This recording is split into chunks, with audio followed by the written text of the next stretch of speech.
Assalamualaikum warahmatullahi wabarakatuh. Perkenalkan, nama saya Rafa Aditya. Jadi pada kesempatan kali ini saya akan mempresentasikan hasil tugas saya tentang interoperabilitas dan P2P atau peer-to-peer. Sebelum itu, yang terhormat Bapak Budi Aryadi, Eskom Enkom, selaku dosen dan teman-teman yang saya banggakan. Langsung aja kita masuk ke materinya. Apa itu interoperabilitas? Interoperabilitas adalah di mana suatu aplikasi bisa berinteraksi dengan aplikasi lainnya melalui suatu protokol yang disetujui bersama lewat bermacam-macam jalur komunikasi.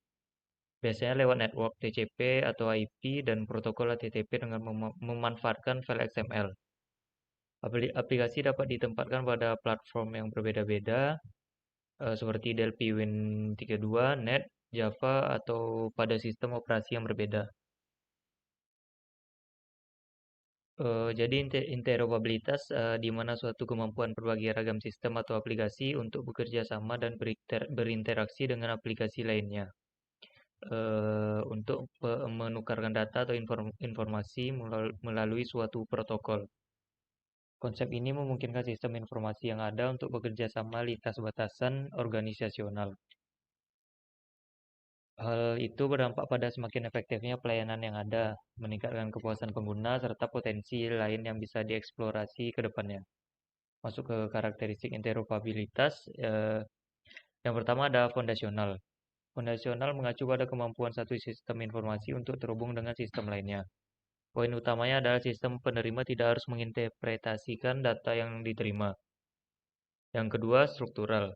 Struktural merupakan level medium yang lebih kompleks dan mendefinisikan struktur data dari informasi yang dikirimkan antar sistem. Yang ketiga, semantik. Semantik adalah yang paling kompleks dari ketiganya. Level ini memiliki data yang sudah jadi.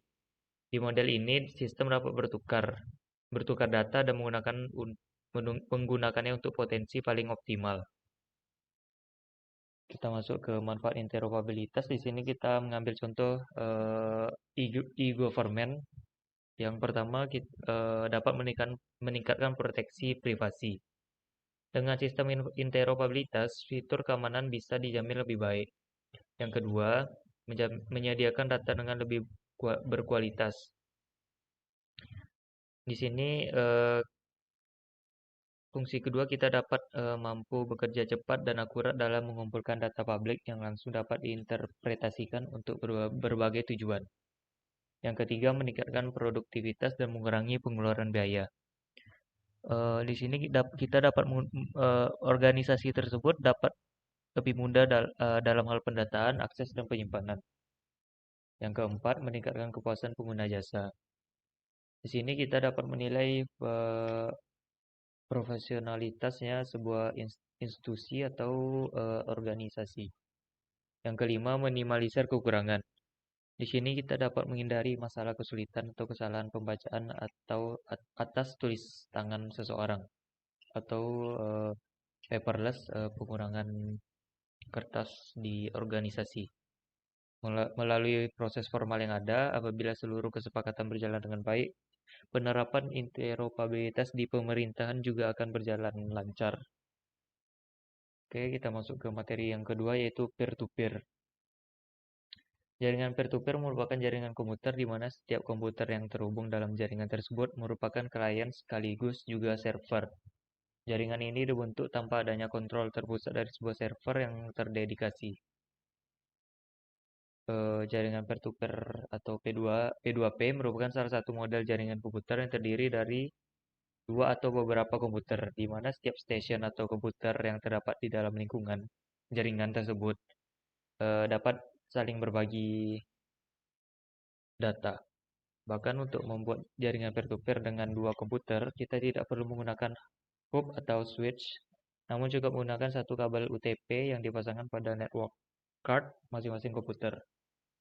Kita masuk ke contoh jaringan peer-to-peer. Pada komputer A berada dalam jaringan peer-to-peer akan mengambil data dari komputer B. Maka pada saat itu komputer A akan bertindak sebagai server, sehingga komputer A dapat mengakses file dari komputer B. Begitu juga sebaliknya. Jaringan peer-to-peer ini biasanya dioperasikan pada jaringan dengan skala kecil, 2 hingga 10 komputer dengan satu atau dua peripheral. Kita masuk ke karakteristik jaringan peer-to-peer. Yang lebih menonjol di sini tidak memiliki sebuah komputer yang berfungsi sebagai server terdedikasi. Masuk ke kelebihan dari jaringan ini, biaya yang dibutuhkan untuk menerapkannya jauh lebih murah, sebab tidak memerlukan server dengan spesifikasi yang sangat tinggi.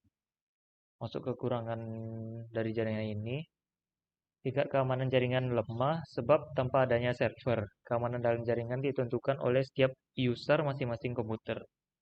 Baik, langsung aja kita masuk ke prakteknya. Di sini kita harus memerlukan dua device atau lebih. Pastikan juga device tersebut terkoneksi dengan satu WiFi. Sini kita masuk ke WiFi Vicarakos, masuk ke bagian network. Di sini kita nyetelnya di bagian properties ya, karena di sini udah saya setel. Kita lihatkan aja. Oke, masuk ke change advanced sharing setting. Di sini kita on kan semua pengaturannya kecuali di bagian password untuk biar mudah dalam membagi data. Di sini kita device kedua saya desktop ini kita contohnya kita ambil file dokumen ini aja kita copy ke device kedua.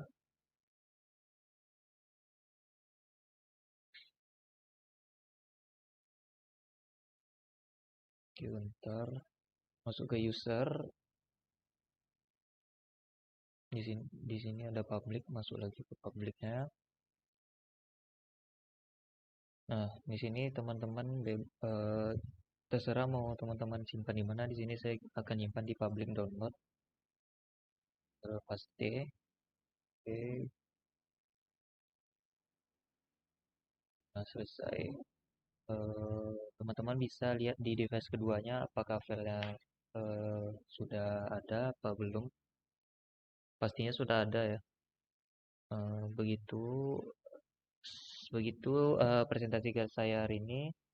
Apabila ada salah kata mohon dimaafkan. Wabillahi taufik wal hidayah. Assalamualaikum warahmatullahi wabarakatuh.